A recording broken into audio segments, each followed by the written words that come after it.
Welcome to Shri Academy online teaching classes 2020-21। सुप्रभात, मैं नीलम त्रिपाठी आज एक नए अध्याय के साथ प्रस्तुत हूँ। वह अध्याय है आज पंचम की नाक। बच्चों, आज हम कमलेश्वर जी के जीवन परिचय के विषय में समझते हैं। कमलेश्वर जी का जन्म 6 जनवरी 1932 को हुआ था। हिंदी लेखक कमलेश्वर जी 20वीं सदी के सबसे सशक्त लेखकों में से एक समझे जाते हैं। उन्होंने फिल्मों के लिए पटकथाएं तो लिखी ही, उनके उपन्यासों पर भी फिल्में बनी। आधी, मौसम, सारा आकाश, रजनीगंधा, छोटी सी बात, मिस्टर नटवरलाल, सौतन, लैला, राम बलराम की पटकथाएं उनकी कलम से ही लिखी गई थी। लोकप्रिय टीवी सीरियल चंद्रकांता के अलावा दर्पण और एक कहानी जैसे धारावाहिकों की पटकथा लिखने वाले भी कमलेश्वर जी ही थे। इनकी मृत्यु 27 जनवरी 2007 को हुई थी। तो आशा है बच्चों आप इनके जीवन को समझ गए होंगे। आइए इनके द्वारा रचित जॉर्ज पंचम की नाक पाठ के सार को समझते हैं। बच्चों, आज हम पढ़ेंगे पाठ के सार को। प्रस्तुत कहानी में उस समय की भारतीय सरकार की मानसिकता व्यक्त की गई है। वर्षों से हम जिनके गुलाम रहे, उन अंग्रेजों के भारत से चले जाने पर भी हमारी मानसिकता परतंत्रता की बनी हुई है। ब्रिटेन की ठसक इतनी है कि वहाँ की रानी एलिजाबेथ के भारत आने पर अपने काम काज छोड़कर उनके आगमन की तैयारी और स्वागत से संपूर्ण सरकारी तंत्र लग जाता है और जॉर्ज पंचम की टूटी नाक लगाने के लिए अपनी नाक काटने को तत्पर दिखाई देता है। इस प्रकार यह व्यंग प्रधान कहानी है। रानी एलिजाबेथ के आगमन पर हड़कंप। इंग्लैंड की रानी एलिजाबेथ द्वितीय अपने पति के साथ भारत पधारने वाली थी। उनके आगमन की चर्चा रोज लंदन के अखबारों में हो रही थी। तैयारियां चल रही थी। रानी हिंदुस्तान, पाकिस्तान और नेपाल के दौरे पर कौन कौन सा सूट पहनेंगी, इसे लेकर दर्जी परेशान था। उनके आने से पहले रानी के सेक्रेटरी आदि सुरक्षा की दृष्टि से दौरा कर लेना चाहते थे। फोटोग्राफरों की फौज तैयार हो रही थी। इंग्लैंड के अखबारों में जो भी खबरें छपती थी, वे सब खबरें दूसरे दिन हिंदुस्तान के अखबारों में चिपकी हुई नजर आती थी कि रानी ने हल्के रंग का एक सुंदर सूट बनवाया, जिसका रेशमी कपड़ा हिंदुस्तान से मंगवाया गया है, जिसका खर्च 400 पाउंड आया है। फिर तो रानी के नौकरों, बावर्चियों, खान शामों और अंगरक्षकों की पूरी जीवनियां अखबारों में छपने लगी। यहाँ तक कि शाही महल के कुत्तों की भी तस्वीरें अखबारों में छप गई। इस तरह शंख इंग्लैंड में बज रहा था और उसकी आवाज़ हमारे इंडिया में सुनाई दे रही थी। ऐसा हमारी प्रक्रियाएं चल रही थी। गुज हिंदुस्तान में हो रही थी। राजधानी में तहलका मचा हुआ था। देखते ही देखते दिल्ली की काया पलट होने लगी। जॉर्ज पंचम की नाक मुसीबत बनी। इंडिया गेट के सामने वाली जॉर्ज पंचम की लाट की नाक एकाएक गायब हो गई थी। हथियारबंद पहरेदार गश्त लगाते रहे और लाट की नाक चली गई। हिंदुस्तान के जिन लोगों की नाक मूर्तियों से गायब हो गई थी, वे तो अजायब घरों में पहुंचा दी गईं, किंतु रानी आए और जॉर्ज पंचम की नाक न हो, अर्थात अंग्रेजों की नाक में कोई कमी नहीं आनी चाहिए, अर्थात उनके सम्मान में कोई कमी नहीं आनी चाहिए। जबकि हिंदुओं की जितनी भी नाकें गायब हुई उनकी मूर्तियों से, वे सब अजायब घरों में चली गई, उनकी कोई खोज नहीं हुई। और अंग्रेजों की एक नाक कट जाने पर मूर्तियों से तहलका मच गया। यह कैसे हो सकता है? चिंता बढ़ी। मीटिंग बुलाई गई। सभी चिंतित थे कि यदि वह नाक नहीं है तो हमारी नाक नहीं रह पाएगी। मीटिंग में हुए निर्माण के अनुसार एक मूर्तिकार को दिल्ली में हाजिर होने के लिए हुक्म दिया गया। मूर्तिकार उपस्थित हुआ। उसने सभी उतरे हुए चेहरे देखे। उनकी बुरी हालात देखकर मूर्तिकार की आंखों में ही आंसू आ गए। इतने में ही मूर्तिकार को एक आवाज़ सुनाई दी, मूर्तिकार, जॉर्ज पंचम की नाक लगानी है। मूर्तिकार ने हामी भरी कि नाक लग जाएगी, पर मुझे बताना होगा कि इस लाट का पत्थर कहाँ से लाया गया था। यह सुन सब हुक्कामों ने एक दूसरे की ओर देखा और क्लर्क को बुलाकर उसे काम सौंपा गया कि पुरातत्व की फाइलें देखकर पता लगाओ कि यह लाट कब कहाँ बनी और पत्थर कहाँ से लाया गया। क्लर्क ने सभी फाइलें छान मारी पर कुछ पता नहीं चला। फिर हुक्कामों की सभा हुई, सबके चेहरे पर उदासी छा गई।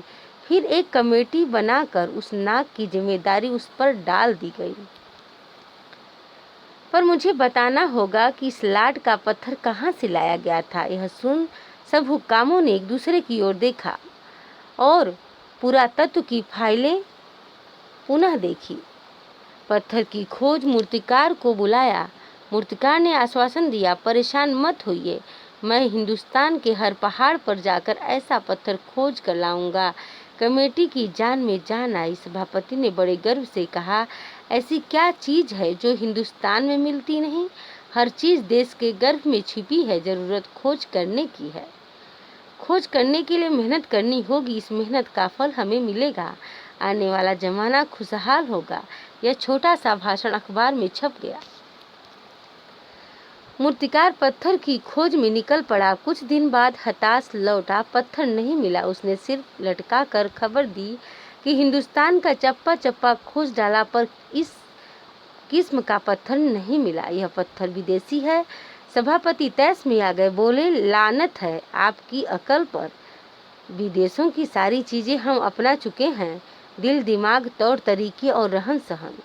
जब हिंदुस्तान में बाल डांस तक मिल जाता है तो पत्थर क्यों नहीं मिल सकता। यह सुन कुछ खुशी लौटने लगी। सभापति ने धीमे से कहा, लेकिन बड़ी होशियारी से मूर्तिकार देश दौरे पर निकल पड़ा। एक के बाद दूसरे प्रदेश, एक मूर्ति के बाद दूसरी मूर्ति की नाक टटोलने लगा, नापने लगा। दिल्ली से मुंबई पहुंचा। दादा भाई नेरोजी, गोखले, तिलक, शिवाजी, जहांगीर, सबकी नाकें टटोली। गुजरात की ओर भागा। गांधी जी, पटेल, महादेव देसाई की मूर्तियों को परखा और फिर बंगाल की ओर चला।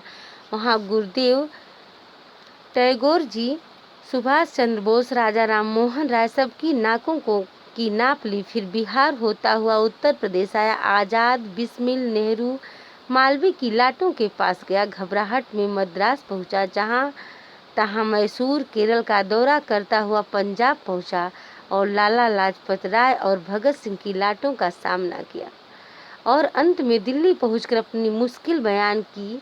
पूरे हिंदुस्तान की परिक्रमा कर आया, सब मूर्तियां देख आया और सबकी नाकों का नाप लिया, पर जॉर्ज पंचम की इस नाक से सबकी नाकें बड़ी निकली।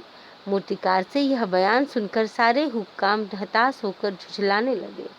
मूर्तिकार ने आगे और बताया कि मैंने सुना कि बिहार सेक्रेटेरिएट के सामने सन 42 में शहीद हुए बच्चों की मूर्तियां स्थापित हैं। शायद बच्चों की नाक फिट बैठ जाए। यह सोचकर वहां भी पहुंच कर उन बच्चों की नाकें भी इससे कहीं बड़ी बैठती हैं। पहुंचा। बताइए अब मैं क्या करूं? मूर्तिकार की एक और सलाह। मूर्तिकार हार मानने वाला नहीं था। राजधानी में अन्य सभी तैयारियां चल रही थी। जॉर्ज पंचम की लाट को मल कर नहला रोगन कर तैयार कर दी गई थी। सिर्फ नाक न होने के कारण बड़े बड़े हुक्कामों में खलबली मची हुई थी। इधर मूर्तिकार ने फिर शर्त दोहराई। कमरे के दरवाजे बंद कर दिए गए जिसमें कमेटी बैठी हुई थी। मूर्तिकार ने एक नई योजना पेश की। नाक लगाना एकदम जरूरी है, इसलिए मेरी राय है कि 40 करोड़ में से कोई एक जिंदा नाक काट कर लगा दी जाए। मूर्तिकार की इस नई सलाह को सुन सन्नाटा छा गया। सबको परेशान देखकर मूर्तिकार ने कहा, आप लोग घबराते क्यों हैं? यह काम मेरे ऊपर छोड़ दीजिए। नाक चुनना मेरा काम है, आपकी सिर्फ इजाज़त चाहिए। कानाफूसी कर मूर्तिकार को इजाज़त दे दी गई। अखबार में सिर्फ इतना छपा कि नाक का मसला हल हो गया और राजपथ पर इंडिया गेट के पास वाली जॉर्ज पंचम की लाट की नाक लग रही है। जॉर्ज पंचम की नाक लग गई। मूर्ति के आसपास का तालाब सुखाकर और साफ कर ताज़ा पानी डाला गया, जिससे जिंदा लगाई जाने वाली नाक सूख न जाए। सब अखबार खाली। जिस दिन जॉर्ज पंचम के बुत पर जिंदा नाक लगाई गई, उस दिन देश में किसी उद्घाटन की खबर भी नहीं थी। किसी ने कोई फीता नहीं काटा, कोई सार्वजनिक सभा नहीं हुई, कहीं किसी का अभिनंदन नहीं हुआ, कोई मान पत्र भेंट करने की नौबत नहीं आई, किसी हवाई अड्डे या स्टेशन पर स्वागत समारोह नहीं हुआ, अखबार में किसी का चित्र नहीं छपा। सब अखबार खाली थे। पता नहीं ऐसा क्यों हुआ। मुझे लगता है कि यह इसलिए हुआ क्योंकि सभी देशवासी स्वतंत्रता चाहते थे। वह अंग्रेजों का विरोध कर रहे थे और जब जॉर्ज पंचम की लाट पर जिंदा नाक लगा दी गई तो अंग्रेजों के इस तरह का अत्याचार हम भारतीयों को अच्छा नहीं लगा। इसलिए उस दिन के सभी अखबार मौन रहे और कोई अच्छा कार्य नहीं हुआ, क्योंकि अंग्रेजों के अत्याचारों से भारतीय इतने त्रस्त हो गए थे कि उनके द्वारा किए गए किसी प्रकार का त्योहार उन्हें अच्छा नहीं लगता था और हमारे देश के सम्मान को रौंद कर विदेशी अपने सम्मान को बढ़ाना चाहते थे, जो हमारे देश के वासियों को अच्छा नहीं लगा। इसलिए इस तरह का मौन प्रवृत्ति रख के विरोध किया गया था। तो आशा है बच्चों इस पाठ के सार को आप सभी समझ गए होंगे। धन्यवाद।